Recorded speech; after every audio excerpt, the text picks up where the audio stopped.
Welcome to my kitchen again for the hips exercise session.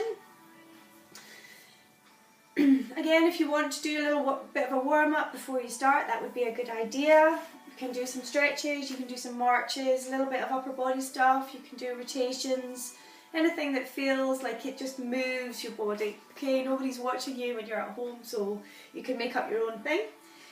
Okay, before I start the exercises, I wanted to do almost like a little bit of a warm-up, but also a way to start thinking about how to move your hips a little bit more. When you're walking or when you're sitting in a chair, running even, there's not a lot of rotation that happens in your hips, and rotation is a really, really important movement. It's an absolutely essential movement for your hips to do. So a really, really good way to just introduce it into your day is by adding a little bit of sitting on the floor. There are all sorts of different ways you can sit on the floor and you can be really, really gentle on yourself and just do it bit by bit. If you've got a big stack of cushions and a comfy bit of mat. Alright, so using your cushions, and they can be up to here, you can even use like a big cushion off the sofa if you don't mind doing that sort of thing. So you can sit and use the cushions to lift you up so that you can get this curve in your lower back. Now you might start off being this high off the ground to get your legs straight and your lower back curved, but that's fine, and you can just progress down and down as you get a little bit more supple because you're spending more time each day with legs long rather than bent. Okay, so that's one point. But also, if you're sitting like that, you might get uncomfortable after a few minutes, maybe 5 minutes or so, and that's fine because it's good to move about. So you can move, and you'll invariably be moving your hips, first of all, to get into the different positions, and secondly, to sit in the different positions. Mermaid sit is a great hip mobilizer, and you can see why. So I've got one leg out the way and one leg in the way. And again, you can use your stack of cushions to make that more comfortable and possible for you, so you can raise yourself up a little bit on it in the first place. Or if that's still not enough, then you can have one leg open like this, and you can choose where you want to put it, you know, and you can move it.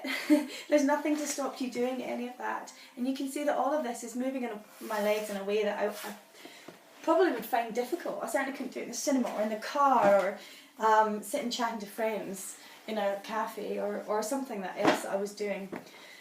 You can also use the cushions to stack one leg up higher if you're finding that knee's aching a bit. Or the other leg up higher. Okay, so there's a multitude of things that you can do to keep yourself comfortable. Alright, and if you want to use this as an exercise, alright, just trying to think about slowly being able to get this, the sitting bones even onto the mat, so that your shoulders are level and your hips are level. Alright, and then you can add a twist to this. So keeping your ribs dropped, alright, you can add a twist. Okay, you can even come down onto the mat forwards just to stretch around here. You can add a twist this way and come down as far as you want. Okay, and just taking time to relax into the stretch, breathing out to release. Okay, and just taking it as far as is good for you. Alright, don't go further than you need to go. Don't go further than is tolerable or comfortable. Stretches can sometimes seem okay at first, and then the pain just goes up and up and up, in which case you've got to bring it back a bit. Alright, because you won't be able to relax into that, and it won't do you as much good as it would if you just take yourself gently into that position. Alright, so a little bit of freedom for the hips. It's just so totally essential to do that sort of thing, as well as working the hips to give them the function that they need to be your friend. and you really will feel the benefit of it. Okay, so let's start with the hip twist exercise, which can seem quite an easy exercise, but if you do it right, it's not. Okay, so again, getting ourselves into a neutral position, feet flat on the floor, knees and feet hip distance apart. Okay, pelvis neutral, ribs connected to the pelvis, neck long, shoulders wide, upper back long, which allows these ribs to drop down. Alright, so throughout this exercise we want to keep the pelvis level. Alright, so you're just going to allow the right knee to just drop down to the side and then come back up again, and then the left knee.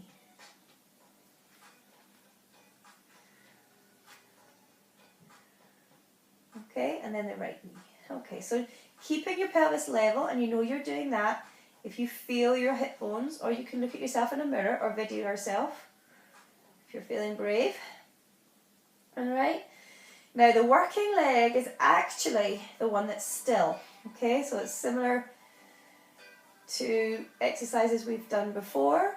The working leg is the one that's stabilizing. So connect through the foot, so foot, try and feel as much of your foot through the floor as possible, and also feel right up, almost like a line connecting your foot to this side hip. Okay, now gently push your foot and that hip down into the floor by activating the hips at the side.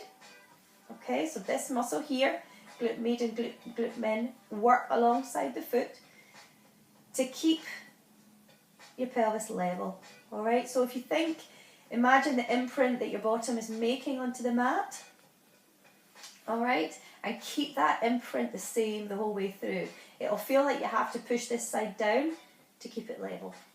Alright, and essentially this is almost the same movement as you'll need to do, certainly the same connections when you're walking. Okay, because each step you take, for a while you are on one leg, and this hip, the stabilizing hip, has to keep your pelvis level. Alright, so that's what we're doing this exercise for. Good. If you want to make it a wee bit harder for yourself, you can always add your arms up so you don't have that sort of voluntary support from the floor. Okay, if you want to add it a wee bit harder again, you can put like a pillow or a squishy ball under your pelvis, or just lift your pelvis up ever so slightly. Sorry, fly in my kitchen. Okay, just make sure you're keeping that curve in your lower back and you're not lifting it up by scooping and tucking your pelvis, that you're keeping that curve in your lower back. Alright.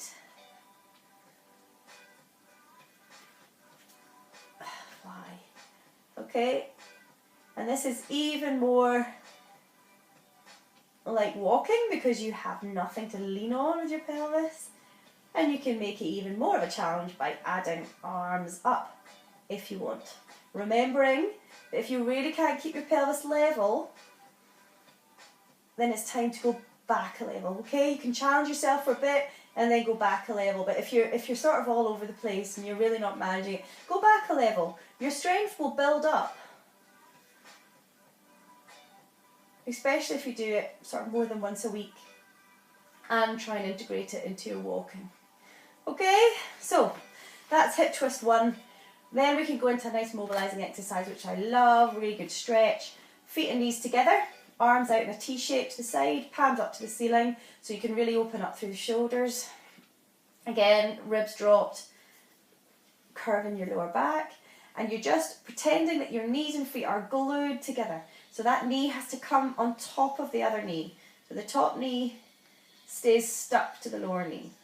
Alright, and then you just roll those legs over to the side and then back up again, and then rolling them off to the other side. Okay, so you might feel this in your waist, you might feel it in your top hip, you might even feel it in your inner thigh. Okay. Try and do all the work with these ribs, alright? So these should be the last things to leave the floor, and then the first things to reach the floor again. So you're using your ribs to lift up your legs. Okay, so ribs stay down, down, down, down, down. and then they pull down to the mat to lift the ribs up. Okay, so that's a really good tummy exercise, oblique exercise, mobilizing, activating, lovely. All right, and again, feel free just to rest down into that as a stretch. Okay, if it feels too much to put your knees all the way onto the floor, again, use your stack of cushions, which you have handy from your hip exercises, just to let your knees rest down. Okay, and that's a great stretch for your waist. So allow your knees to go towards the floor and your ribs to go towards the floor in the other way. Great hip stretch, great tummy exercise. Enjoy. All right. Okay, if you're feeling like you want to challenge yourself a little bit more with a hip twist, then take your right leg up into tabletop so you have a nice flat and level surface, as it were, between your knee and your foot. All right, and then make sure your core is in neutral, and then you can rock that leg over to the side and back. All right, make sure your breathing is staying the same. Okay, again, a lovely rotation exercise. Bringing a little bit of oblique work, but a lot of stabilizing work from here. Okay, so you can do 4 or 8 on one side, and then 4 or 8 on the other side.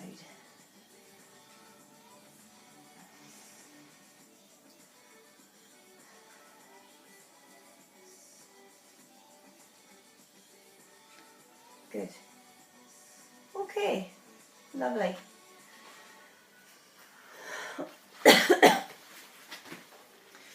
That'll do for the hip twist just now. Thank you.